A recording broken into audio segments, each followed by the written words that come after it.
Hello, everybody. Good morning to you. Happy Monday. This is Matt Halpern here with my good buddy, Justin Goodman. Say hi, Justin. Hey, everybody.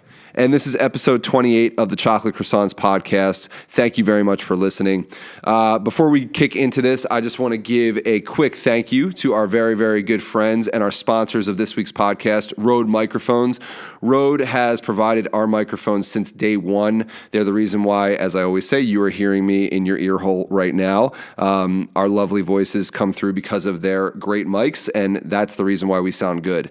If you're looking to record your band in a studio, if you are looking to record your voice on a podcast or on a radio show, if you're looking to travel mobile with your phone and just record as you go, then Rode Microphones definitely has options for you. So I would recommend that you go to rode.com, RODE.com, check out what they have to offer, or you can follow them on all their socials at Rode Mic.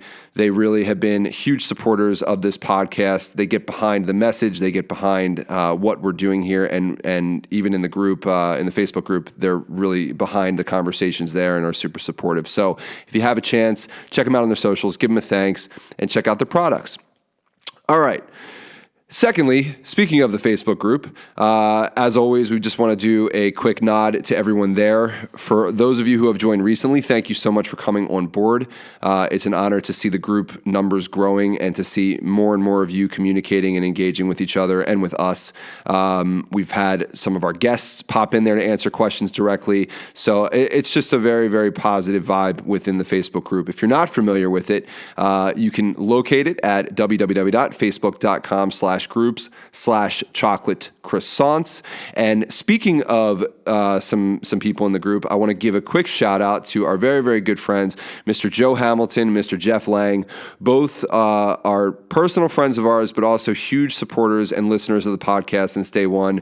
Both Joe and Jeff have been helping produce the audio and master the audio over the past bunch of episodes. I want to say the past maybe 6 or 7, if not more episodes now. They've really helped us improve our sound, and hopefully you guys can hear the difference as you tune in. So Joe and Jeff, thank you guys so much. You know, we're always looking to work with people from our group. Most recently, we actually posted in there because we're in the process of looking for some good video editors. We're looking for some good graphic designers. So if anyone out there listening wants to get involved in a more hands-on way with the podcast and you have those skills in design or in video, please join the group. Send us a message, post in there. We would love to talk with you because we have some really cool opportunities coming up, and who better to work with than people who are actual supporters of the podcast. So if you're there, raise your hand. So now on to episode 28. So real quick, I want to first introduce our guest, which is my very, very good friend, Mr. JP Bouvet. JP is, first and foremost, a phenomenal human being. Secondly, he is one of the most mind-blowing drummers that I've ever seen in my life. He's probably one of my favorite soloists on the drums. He is extremely articulate with his instrument, as well as being extremely articulate just in expressing himself in daily communication with the people around him. He's an amazing teacher. He's an avid traveler. He's been all over the world, speaks multiple languages. He is very, very involved in his own personal health and is always there to offer a lending hand to all of his friends if they ever have questions about mental health, physical health, drumming, life advice. He's been a video blogger on his YouTube account for a long time, and he's also the owner of jpbouvetmusic.com, which is his entrepreneurial endeavor where you can go to his website and you can pay, I believe, $20 a month or more. I'm not sure if he changed this format recently, but I believe it's $20 a month to get access to, I want to say at this point, hundreds of video lessons on the drums. So if you're a drummer and you're looking to improve and you want to learn from one of the best out there, JP is definitely a good option for you. In this talk, we actually had a little bit of an incident this week. I'll let Justin tell you about it in a second, but it's a little bit different as far as format goes with this episode because we're actually going to roll out JP's interview in a series. So what you're about to hear is just going to be part one of our conversation with JP, and it runs about an hour. And I think at the very end, we're going to leave in the perfect ending incident that occurred. But I just wanted to give you guys a heads up because there's some really great information within this first hour.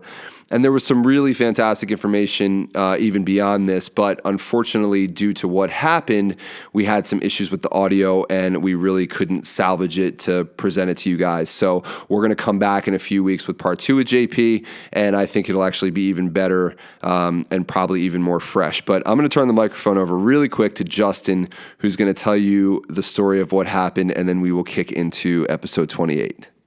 Hey, y'all. Again.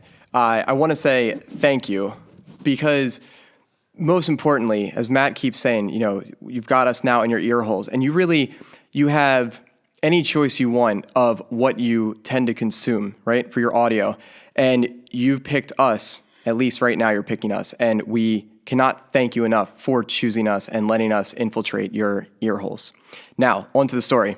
So, long story short, about 50 some odd minutes into this conversation, Matt went to adjust his chair. Subsequently, the bottom fell out. Matt's head came forward. He knocked our microphone over. That disconnected the mic from the computer, and the recording, essentially, we clicked some kind of button and it started over.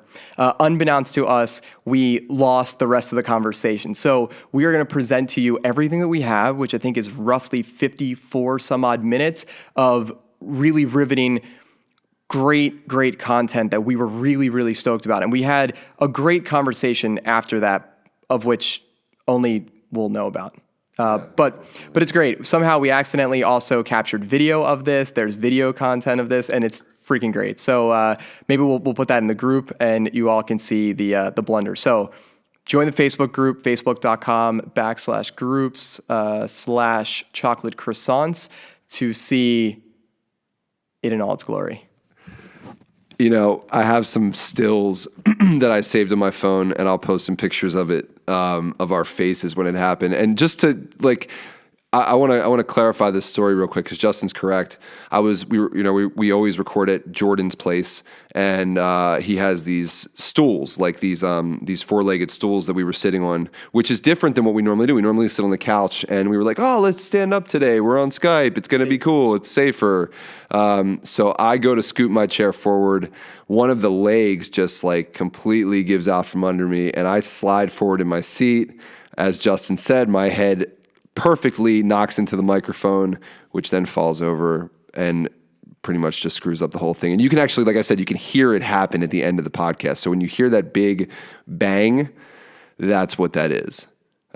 So we're really sorry about that, but hopefully you guys get some entertainment from it. And, it's always a learning process. So we're going to do things a little bit differently next time. I'm not going to sit on a chair that's breaking. I'm going to be very, very careful of my surroundings and where my head goes. And, we're going to make sure to capture everything in one fell swoop. So we've talked a lot. We're going to let you go. Justin, anything else you want to add before we dig into this? Nope. All right. He said nope. All right. Well, without further ado, please enjoy part 1 of episode 28 with our very, very good friend, Mr. JP Bouvet. All right, everybody. Welcome to Chocolate Croissants Podcast, episode number 28. This is Matt here. We are here with Justin Goodman, Jordan Goodman. Say hello, boys. Hello, boys. Hello, boys. Hello, boys. And Tyson's here today. And I am thoroughly excited, feel these nipples, because my very, very good friend and life coach and guru who's younger than me is on the podcast as our guest today. And his name is Mr. Jean-Pierre Bouvet, also known as JP Bouvet. Yeah. Yay. Hi, boys. Hi, JP. How's it going? It's going good, man. I'm super stoked to be on the podcast. Excellent. And life is good. I can't complain. Have you done? It's also been a while since you and I have caught up, so yes, we can try to quickly shoot the shit in between other questions that are more important. Yes, I'm into that. Have you done many podcasts? No, I've done my fair share of interviews and my fair share of video interviews, but this would only be podcast number 2. The first one being with Drum Gab with Seamus from up in Canada there, and that was cool. That was a month ago, but that was really drum heavy stuff, and I believe we are going to be a little bit less drum heavy here, which will be nice because obviously most interviews are pretty interested in the drum world. JP, do you listen to podcasts? Podcast became a part of my life about a year ago when someone turned me on to Sam Harris. Are you guys familiar? Mm-hmm. Yep, absolutely. So yeah, it just became a huge. Ian Barnett, old Barnyard here, one of the greatest drummers in New York. He turned me on to Sam, and he was like, "Man, I think you'd really like this guy." And I kind of got obsessed for a little bit. I'm still kind of like falling off that, but I always check out all his podcasts. The guests he has on are super interesting. I've read a bunch of his books. I've read a bunch of his guests' books. So that's the biggest part podcasting in my life. But honestly, other than his, it's not generally a huge part of my day. I do a lot more like reading than I do podcasting. What is it about Sam that you actually like? He just has an unbelievable ability to communicate ideas more effectively than I've ever heard anyone do it. Just a control over the English language that's uncanny. So hearing him talk about, that, and then what blows my mind really is he's having he'll have guys and gals on for interviews in, any field of study. And he appears to be extremely well read and well educated on it, no matter what it is. So his depth of knowledge and then his ability to boil those ideas down and think rationally. And I don't know, there's just a lot about him that I think is worth looking up to and being inspired by. Yeah, that's awesome. That's definitely awesome. And what are you reading right now? Is there any good books that you can recommend to us or our listeners right off the bat? Well, I just yesterday finished reading this book called Life 3.0, which I actually wouldn't necessarily just, flat out recommend to anyone unless you're interested in artificial intelligence. It's just this epic sort of everything that could happen and everything that is happening with artificial intelligence and why it's a huge threat to humanity and all the things that the great things it could do, the horrible things it could do. Those types of things. And I was just, again, that was actually the guy that wrote it was a guest on Sam's podcast. And I was like, that sounds super interesting. And it was indeed very interesting. But again, I don't know if I just, across the board recommend that one. Other than that, I just actually got back from the bookstore and picked up this little book called 6 Easy Pieces that a friend recommended to me. And it's kind of, the subtitle is Essentials of Physics is explained by its most brilliant teacher. So it's it's a short little book, and it seems like a very interesting and quick little read. But that I'm super into. As far as things that have been extremely interesting recently, that I would go ahead and recommend just across the board. One was, I read Richard Dawkins' The Selfish Gene, which is his big claim to fame on his theories of evolution and natural selection. And I saw it was some BBC headline that was The Selfish Gene gets the award for most important science book written in the last century. And I was like, okay, should probably check that out.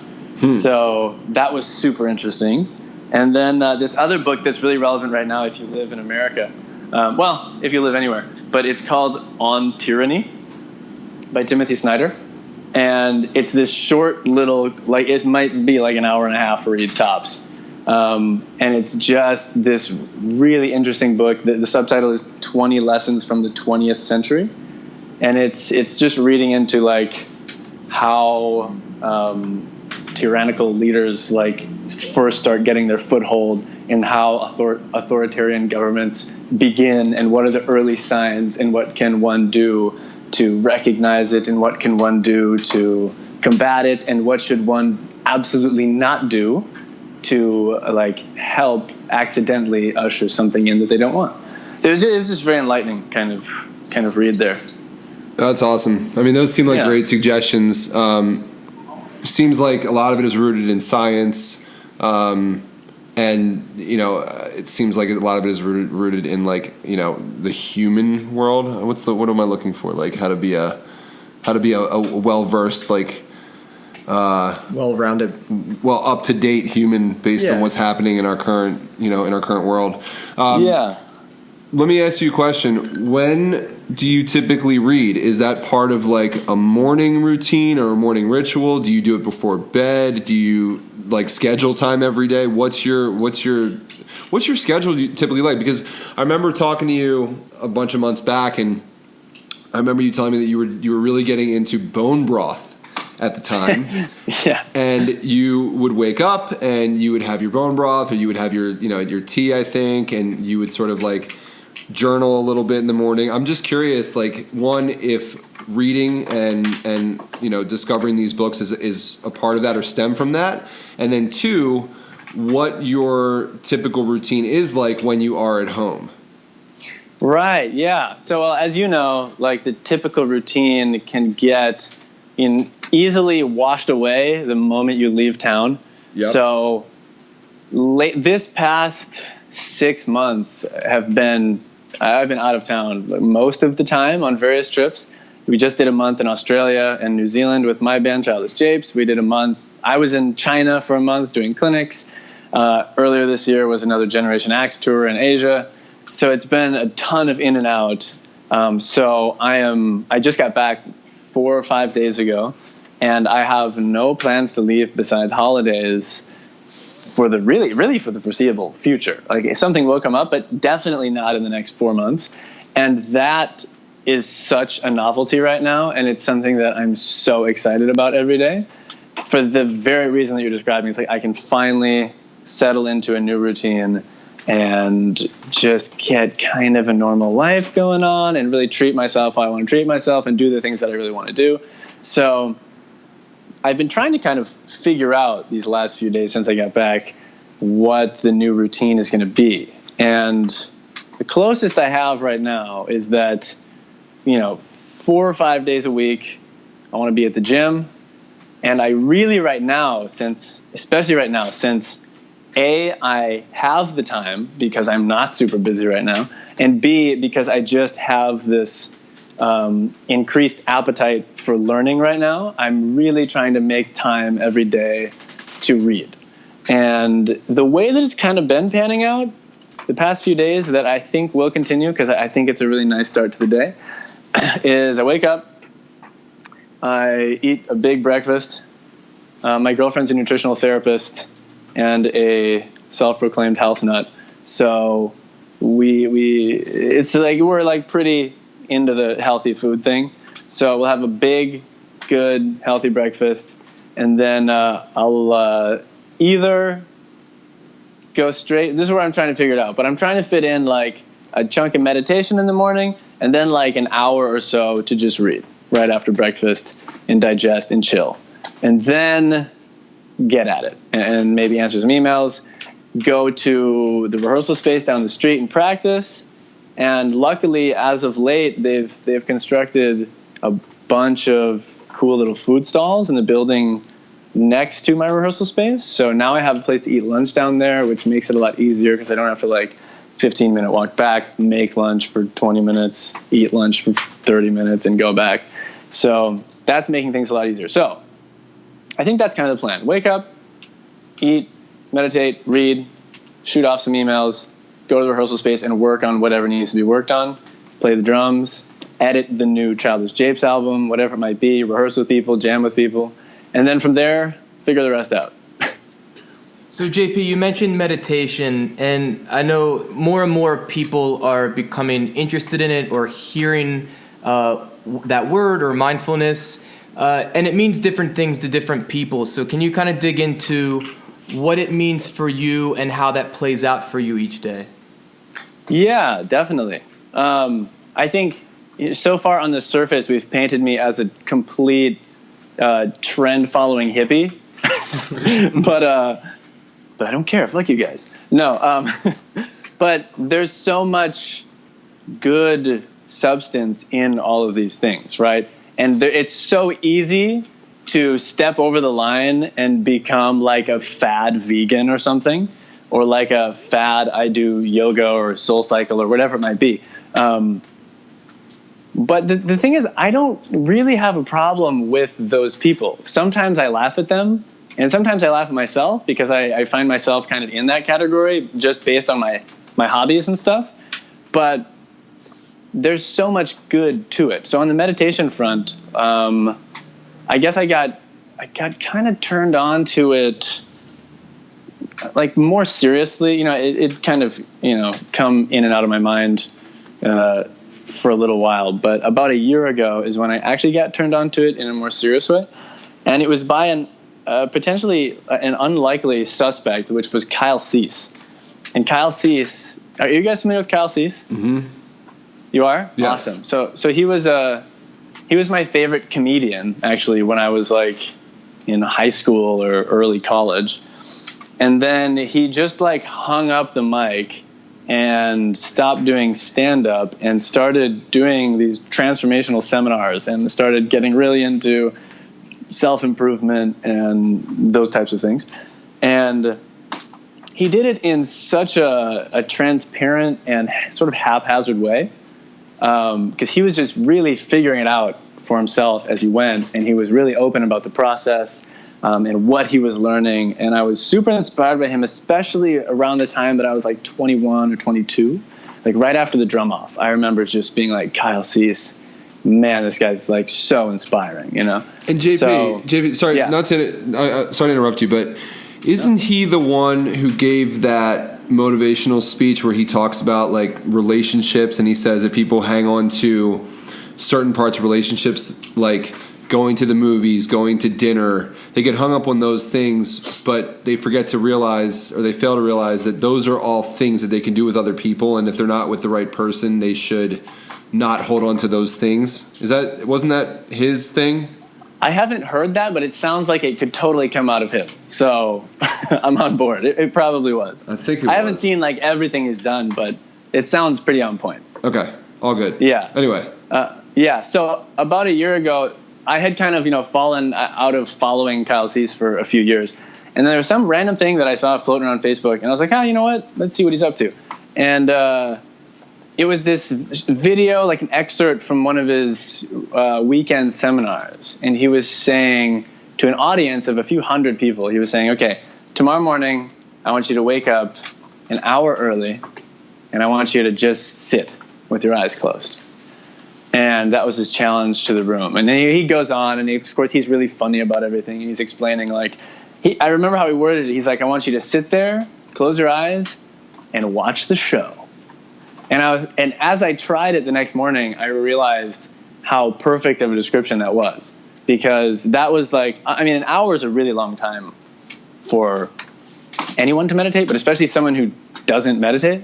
So to go sit in a park with your eyes closed for an hour is this weirdly, excruciatingly painful experience, which is insane. And he highlights this in his talk there. He's like, isn't it weird that we've created a world where sitting alone with your eyes closed is terrifying? And it's an unbelievable point, because the first couple days I tried this, I tried to really give it some time. It was an extremely emotional experience. It's just like discovering and uncovering like countless anxieties and links to your family and your history and things you're not happy with in your life and your friendships and your relationships, and all these insecurities come to the surface because you have so long to sit with them, and you have no method yet of actually meditating. You're just literally sitting with your thoughts, which is, I guess an interesting way to at least learn about how the mind works when it goes, it's off its leash. But that was my first step into it. And from there, I started to read a little bit more about like some proper meditation practices, and I read some books of the Buddhist type, and so forth. And where it's at now in my life is it's become one of those things that is just an absolutely essential part of my life. And it freaks people out because they think that it's this thing that's attached to a religion or a culture that is not their own. And it has all this sort of like voodoo magic and hippie vibes attached to it. And if you're a human being who feels emotions and lives life, I would encourage you to try to look past those really shallow connotations and give it a chance, give it the time of day, because all it really is someone described it really well to me recently. They were saying that you're going to get upset if something upsets you, and because the question, I guess, that you're trying to answer is, what does meditation get you? What's the point? Or what does mindfulness get you? Right. And it was this idea is that when something occurs that is sad or upsetting or makes you angry in some way, the length, like the duration that emotion has is just shortened more and more and more the more control you have over that mindfulness. And the difference between being angry for an hour and being angry for 30 seconds is a huge difference in your day. Because not only is that, almost an hour less of your life that you spent angry, but while you're angry, all this other horrible stuff is happening, and you're making up stories about things that don't exist, and you're making assumptions about people who probably don't feel what you're making up assumptions about. So all this negative sort of snowballing is happening, and I guess it's kind of like an exponential growth type of thing in that time. So the faster you can, reconnect with reality, really, and tune those things out, the better. Well, JP, one, I appreciate you sharing your perspective on it. I know, like you say, that a lot of people have this like hippy-dippy idea of meditation. And I think really it's just a marketing problem. But I think the more that people who live and exist and create contemporary culture speak up about the benefits, then over time the culture and the practice eventually does change. I'm wondering, now that you've been practicing it for some time now, how, if at all, has it influenced you as a creative and an expressive musician? Well, I think the most potent example of that would be the birth of Childish Japes, my new band. Because in the experience I was describing a few minutes ago, like when I was first, Cal Cease was like, go sit with your eyes closed and see what happens. In that, like, one of the big revelations I had is that I had no creative outlet in my life that I was comfortable in. I had always, like, the thing I value more than anything else in music is the ability to improvise and make stuff up on the spot. I don't think that's the defining factor of being a great musician, because there are classical musicians who are great musicians who don't do that. But as far as my life and what I want to do with it and the musicians that I generally look up to, it has to do with this fluidity and this freedom of vocabulary and this freedom of expression on the instrument. So I'm sitting there just realizing, like, man, I've built a somewhat successful, B-level celebrity drum career here. And it's paying my bills, and, I have a girlfriend who's wonderful. I have friends who are wonderful. I live in a city that is, in my opinion, the best city in the world for me right now. And I am just feeling empty. Like, there is a huge hole where there should be filling. There should be chocolate in my croissant, and there is not. And that was the thing that kind of made itself. It became like that's the pinnacle issue in my life right now, and that fed into my feelings of self-worth and sort of self-validation stuff of, like, who am I to be this figure that people are trusting with their education if I'm not even doing what I want to do? You know what I mean? Especially if people are asking for life advice. It's like, for so much of, as my education career was building in the beginning after the drum off, that was the creative endeavor, because not in a musical way, but in a business way and in a design way and in countless other ways, planning tours and stuff, it was extremely creative. But at a certain point, that became very under control. And doing another clinic tour wasn't necessarily some great exercise of creativity. It was just, I was going to do it, and I knew how to do it, and it was fun when I did it. But then this hole opened up again. That was, where's the creativity in my life? And I was playing music with some bands, with people I love dearly, and the music was killer. But again, it was more of a learn the parts, write the parts, play the parts kind of thing than be creative, push yourself on stage, do something different, what's your voice? So that was my big revelation there. And then that led to me realizing that, every day I try to go practice drums and discover things that I haven't heard people play before, or things that I think are really, really cool and cool new ways to do things, and I have no output for them. There's just no place except a drum solo at a clinic or on YouTube where those ideas can go. So then it just started to become extremely obvious. It was like, I need to create the band that will be the home for those ideas. So that's awesome. Yeah, so as far as that's like a really obvious result from that sort of like mindfulness practice. But I do feel that it's worth mentioning that I would say the meditation is like the benefits aren't necessarily going to be like, oh, I had a revelation and my life changed immediately. I forget what book I was reading, but it made such a good point in that meditation or breathing exercises or just learning to, be mindful and be in the present moment. There's probably The Power of Now. That's a great book to read. But so much of the value that you get from that will go unnoticed. It will surface in infinite different ways in your day and lead to a generally happier life where you're more in control of what's happening inside you and outside you. But it's not generally like this, like, oh, I became enlightened and then I knew all the answers of what I should do. Like, life continues to be a struggle. Emotions continue to torment you. Bad and good things continue to happen.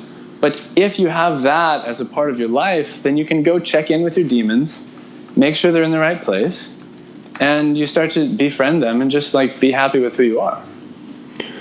I love that. I love hearing that, because that was what I was going to ask you. I mean, when you sit with things like you have and you've identified your demons, so to speak, over time, how did you really, I guess the question I had for you, how do you more quickly come back to center and not let them affect you?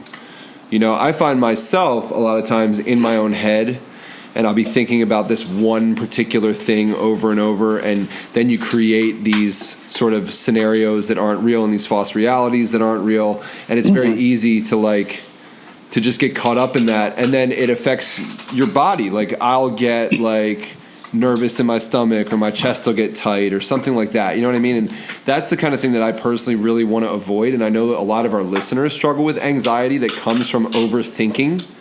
So I'm just curious how that really has changed for you, and if you ever really dealt with that kind of thing before, Yeah, for sure. I mean, I think that's a part of,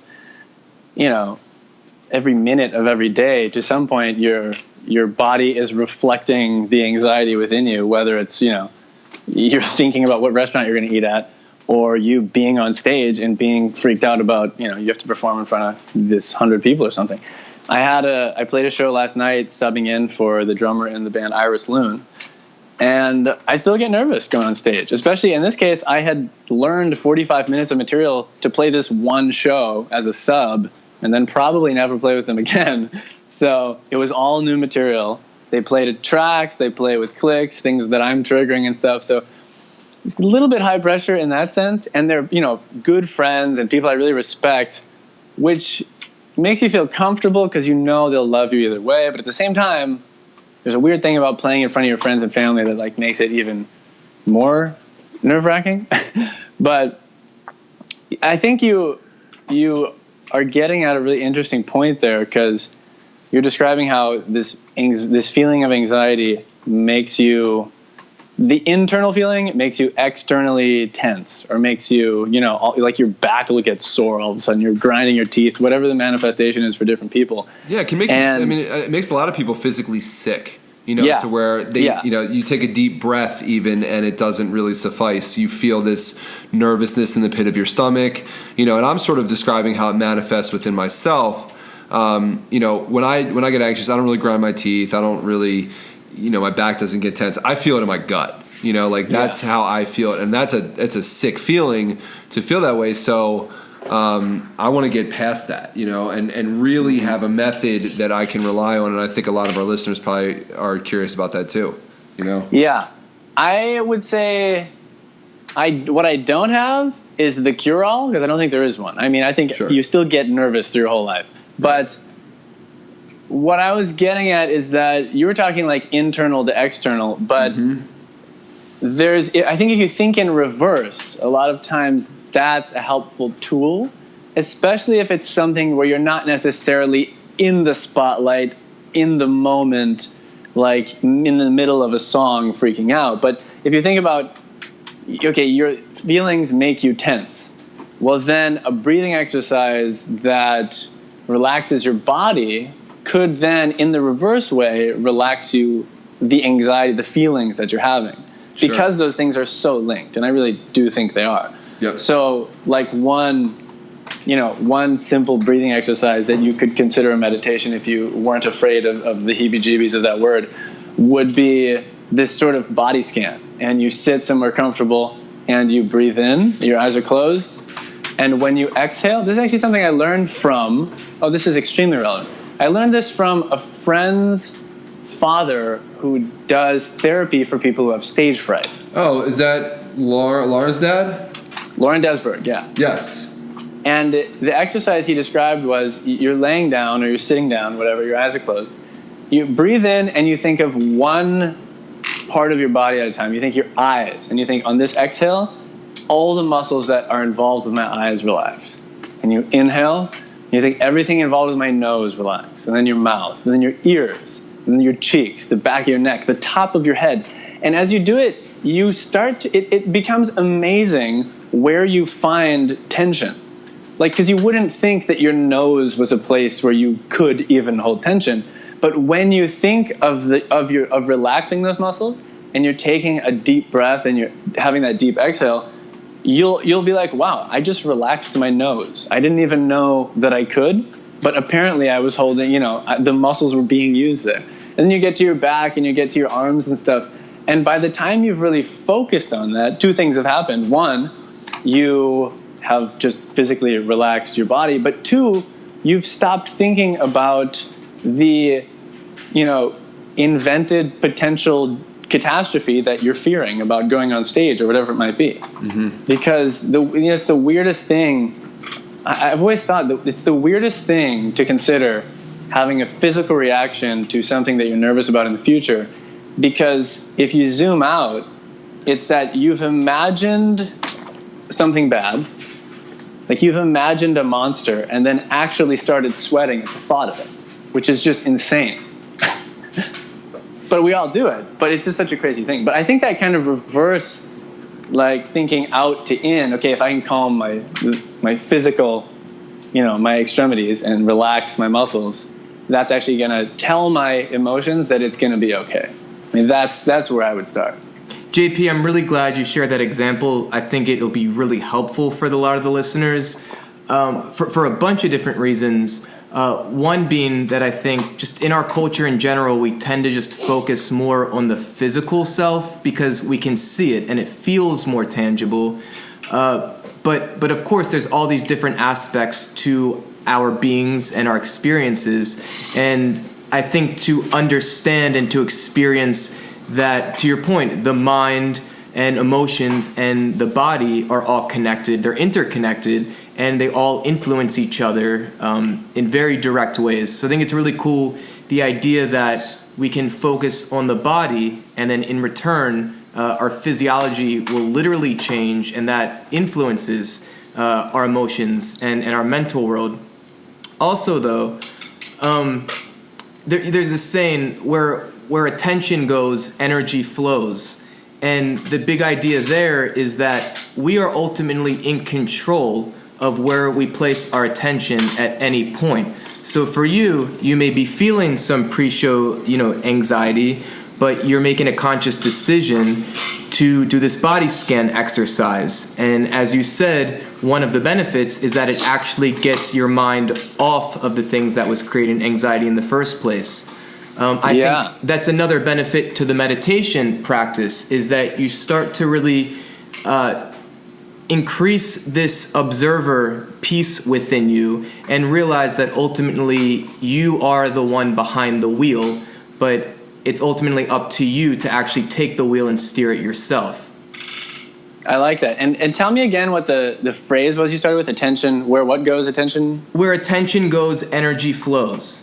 Yeah, and I would, as I'm hearing that, I almost want it elaborated on in that that's like a skill to be practiced, because your attention, and this is what you'll find if you sit with your eyes closed for 30 minutes or whatever, you'll find that controlling your attention is the hardest part of this whole deal, and maybe even of life. And that's why we create these scenarios in our mind, because our attention goes elsewhere and starts, causing a ruckus. And it's important to think about with that amazing saying, or that amazing motto, whatever it might be, just acknowledging that, like, the more I do this, the more I choose where my attention goes and try to hold it in that place, the better I will get at doing that, aka the better I'll get at controlling how I'm feeling, and then that controlling my external feeling. My hope is that conversations like this will start to make people more aware that the small changes that they make as daily habit will pay off, exponentially in the long run. And I think one of the fundamental issues, and maybe it's like to Jordan's point, maybe this is a marketing issue, is that yoga and meditation, things of that nature, just aren't necessarily sexy when it comes to working on this like supposed fitness. I think people go, you'll do like a yoga class where you might be meditating, where you might be just breathing and just feeling, you might feel great afterwards, but you don't really feel it externally. It's more an internal feeling, but it's fleeting, and you have to practice that daily, as what you're talking about, getting back into this daily, this ritual, and it's great now that you're home, you get to really dive back into what that is for you.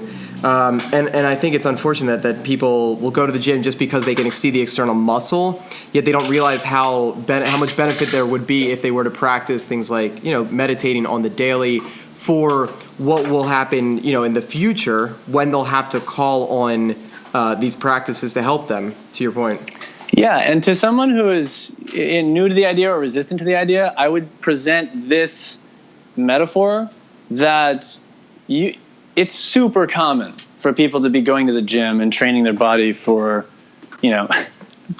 frankly, situations that are never going to occur. Like, absolutely. If you can squat 300 pounds, more power to you. You're never going to have to do that in life.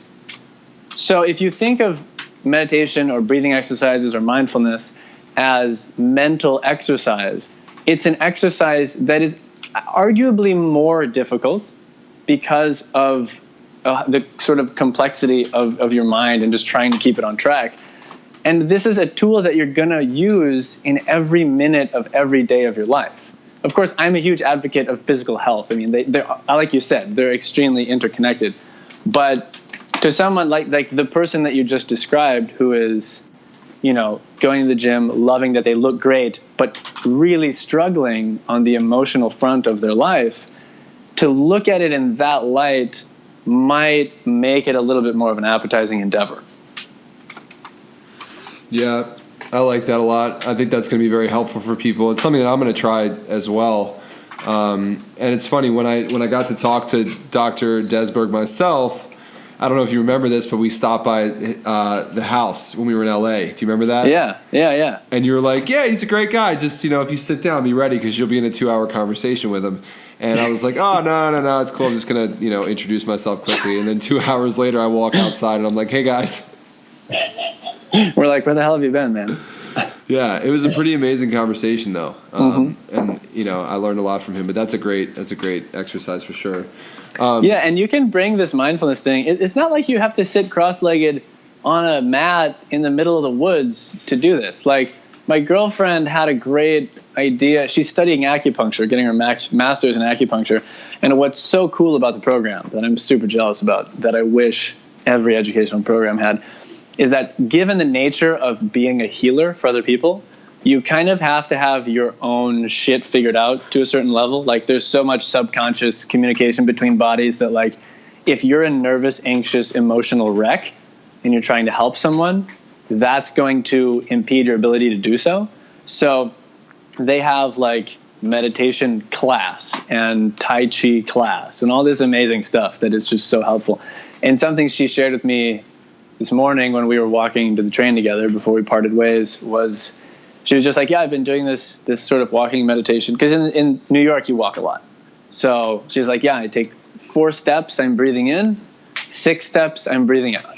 Because she's trying to, like, just extend her out breath for whatever reason, because of the things that like helps deal with within her own physical situation there. But that's the simplest way. It's like walking around the city. It's like you can still be paying attention to the world around you. And chances are that if you're doing that, you're actually going to be seeing the world around you much more than you would otherwise, because you won't be distracted by all these thoughts and images and potential situations in your mind. You'll be thinking about your breathing just enough to turn that stupid part of your brain off and actually just enjoy the walk that you're on. And when you get where you're going, you'll probably feel a lot more calm than you would have otherwise. JP, I'm interested from a nutrition standpoint, dating someone who's in the field, which is also something that I'm currently studying. I'm studying dietetics to be a dietitian. You spoke of this large breakfast in the morning. Can you break that down for us? And are you following any current trends? You said, following those trends, turning into vegan, whatever else. Yeah. And bone broth. Is there anything that you're currently following or something that you've been doing for a while that has worked for you and is working for you? Yeah, totally. And here, I think if people are still listening who are, a little bit turned off by the hippie nature of all this stuff, I think I can save myself one step there by decreeing that by McKenna and my standards, most health fads are total bullshit. Like, we actually don't really, and this is just on a health level. This has nothing to do with the moral reasons you might make a decision about your diet, sure. But strictly based on your own personal human health, we like strongly opposed to veganism and vegetarianism. But again, people do that for moral reasons that are different, that are totally respectable. But as far as us, selfishly saying, okay, what's best for our body? We do eat everything, but it's the simplest rule. It's just the closer you can get to the source, the better. So we do eat, mostly when we go shopping, we go to the farmer's market down the street and we get organic vegetables. And if we're going to eat meat, we try to get organic, grass-fed, whatever it might be. And even that is a bit of a mystery, because then, like 2 days ago, one of my friends who's really into this stuff was talking about how, he was like, I'm not eating grass-fed beef anymore. I'm eating regular beef because it depletes way less resources. And I was like, good Lord, like, who do I believe? But the easiest thing to do is to go to a farmer's market and talk to some farmers and be like, hey, how do you farm? And chances are, if you're at a farmer's market, they're doing stuff that's, not too crazy.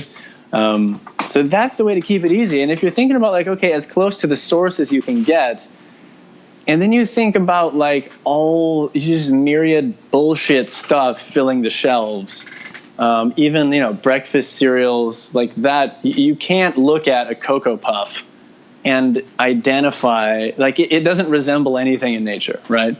So you've gone pretty far from the source. Like, it's that kind of simple thing. And it's like that includes pretty much all junk food.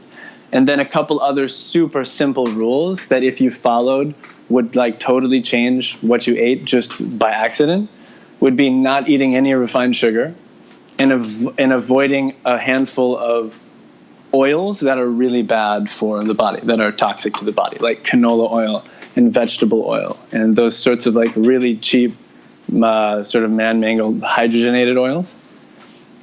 So if you avoid those kind of canola oil, that's another one. So if you look at the ingredients and it has canola oil, and you just say, okay, I'm not going to eat it, that will eliminate all chips. That will eliminate all like most snack food on accident. And then if you include refined sugar of all types, even if it's organic, that has no nutrient for the body that it needs, it causes every fucking disease out there. You get rid of those two things, and you'll just accidentally be eating fruits, vegetables, meats, nuts, and grains. And then if with those things you just try to get as close to the source as is reasonable for you, then you're sitting pretty, to be honest. Absolutely. I mean, that makes it really easy. It just takes us back to more of like a primal diet. You know, just asking yourself, where did this actually come from? Like those Cocoa Puffs or Cocoa Krispies, like I don't know what plant they came from. I'm good. I'm not into that. Right.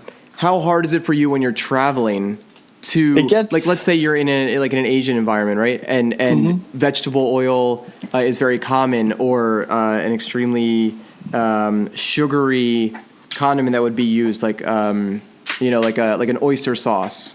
Or something that's like really high in sodium, soy sauces and dark soys, light soys, et cetera, et cetera. Yeah, I mean, I do what I can, but I'm fortunate that I don't have any intolerances. I don't have any allergies. And I'm also blessed, I guess, in most people's eyes, I'm blessed to have a super, is it ectomorph form, where no matter what I eat, I remain thin. You're a tall, so thin guy. It doesn't manifest physically so much, but it's the kind of thing where, like, once you know too much, you can't unknow it. But I do the best I can. But at the same time, like, because I'm fortunate in that way, sure, I treat myself. And sure, if somebody says this is the dopest burger joint in Melbourne, you better believe I'm going, and I don't care what they put on that burger. Well, yeah, I guess, when in Rome or when in Melbourne, you're right. But exactly. The thing is, it's like, it's how often are you going to do that? It's like, if you have the option and the ability to do that now, which obviously you can't do when you go home, especially now you're home for an extension of 4 months, and you get to say to yourself, well, now I'm gonna buy my stuff local, and I'm gonna cook as often as I can, and we're gonna cook together, and it's gonna be more of an experience for us at home doing our own thing with the products that we decide to buy. But like, if someone says, like, this is the best pizza in the city, you have to have it, it's like, well, this is a good time to have pizza. Right. Yeah. You set your own boundaries. My girlfriend's super strict. Like, she doesn't want to eat it because she knows it's horrible for her, and her body reacts more violently than mine does to things. Right. So, people, you set your own boundaries. There's no rule you need to follow. But my kind of thinking is do the best you can, from time to time. If there's something that is exciting that you want to try, that it would be like an experience worth having, go for it. But I find generally when I do that, it's like much less rewarding than I planned. And but it is kind of funny because when I'm traveling, like doing whatever, like tour, or I was just in Australia doing like some camps and stuff. So we'd like go get lunch together.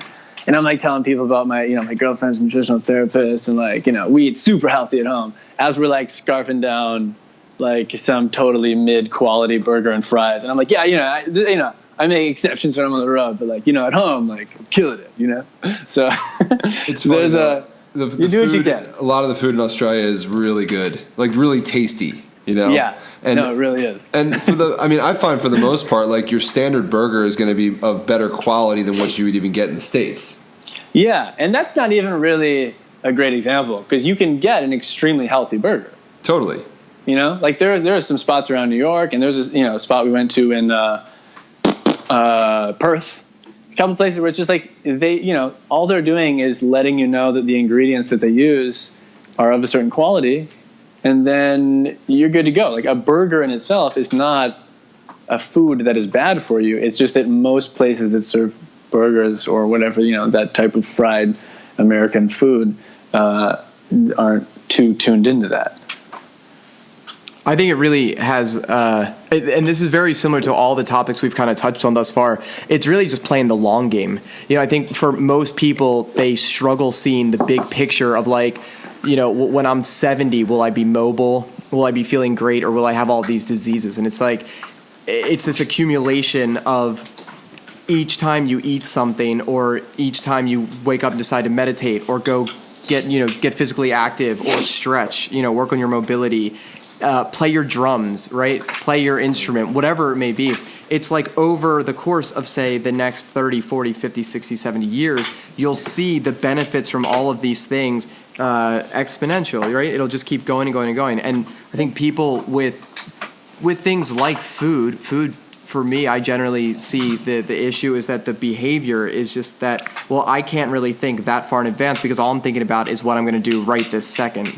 And obviously, like Matt would say, going to flavor country is great. So it's like, well, I want to go there multiple times a day because you kind of have that option that you can do that.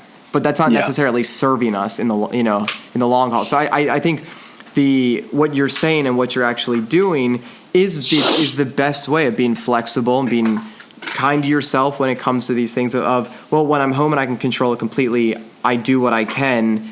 And when I want to indulge, I indulge, but it's the duration. I don't do it for a month. I do it for like a meal.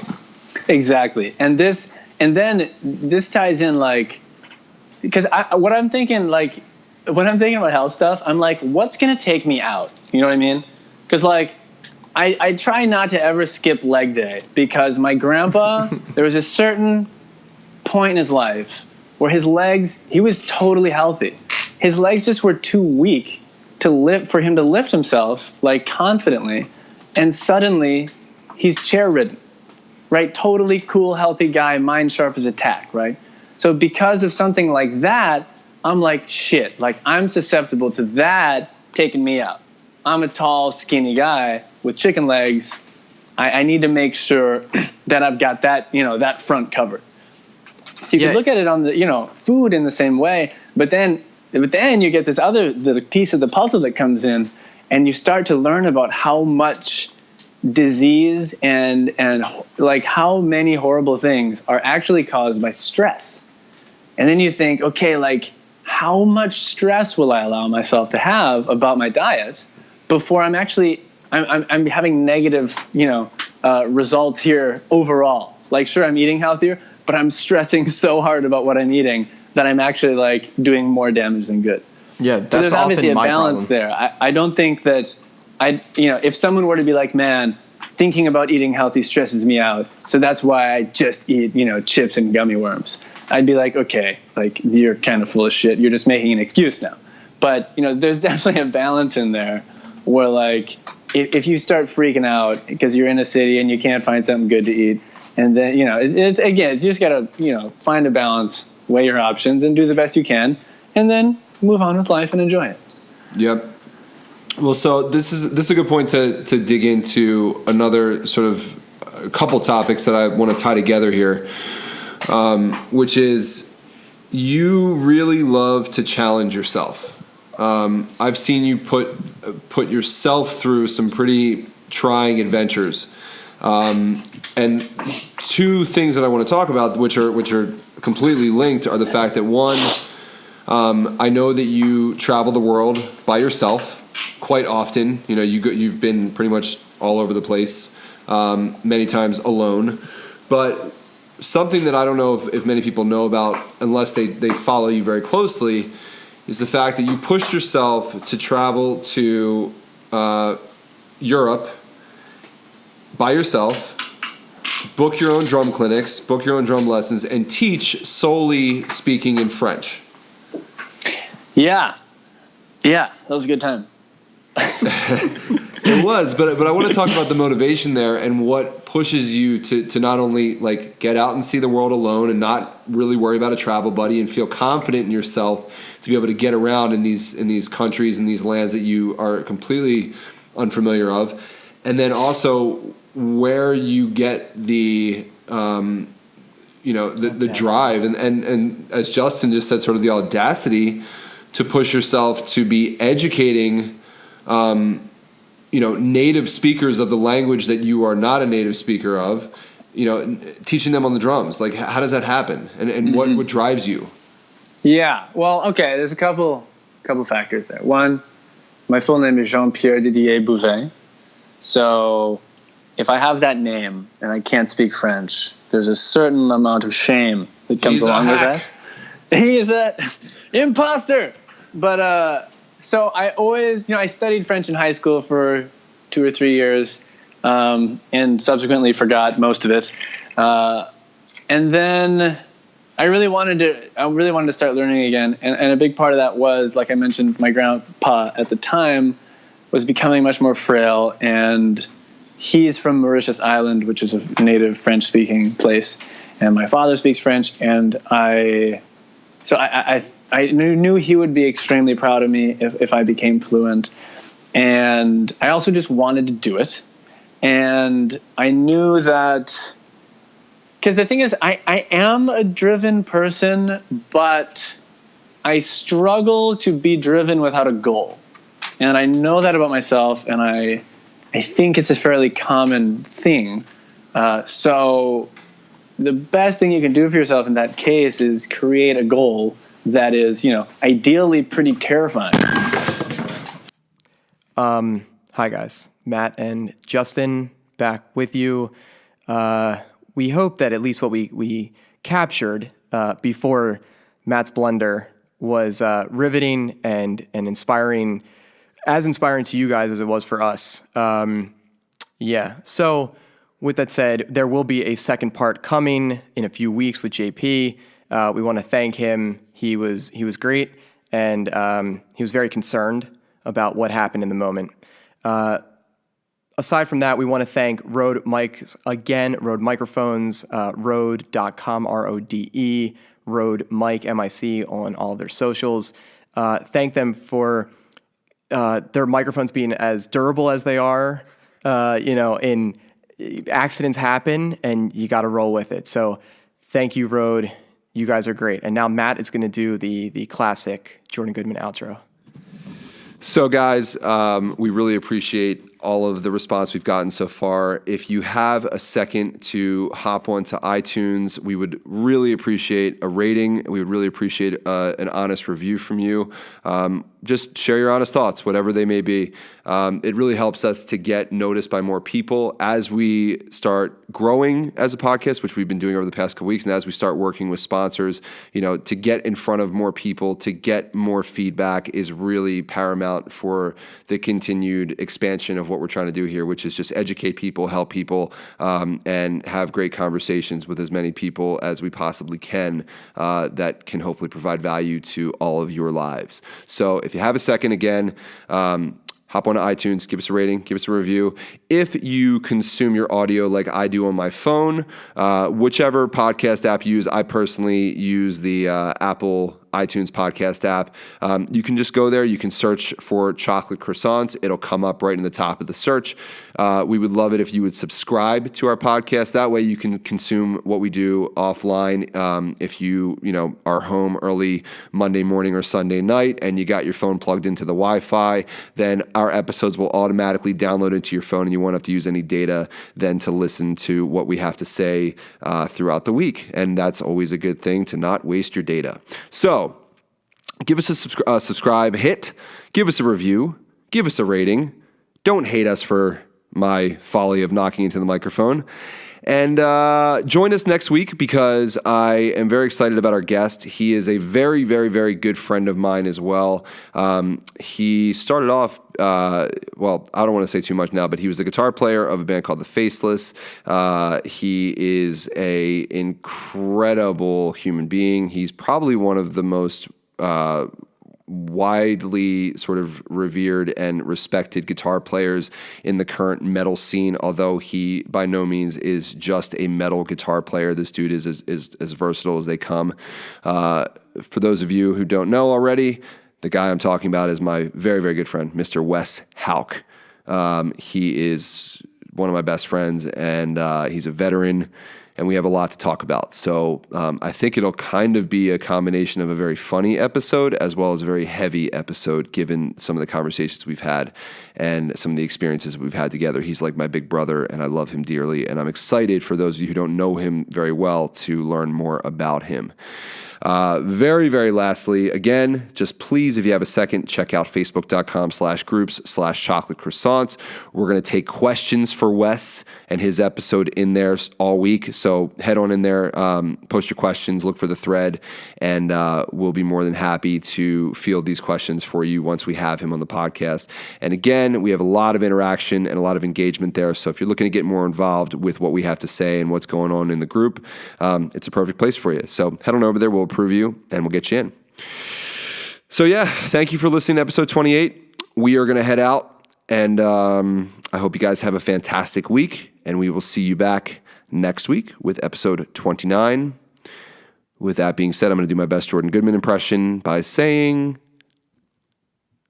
bye-bye.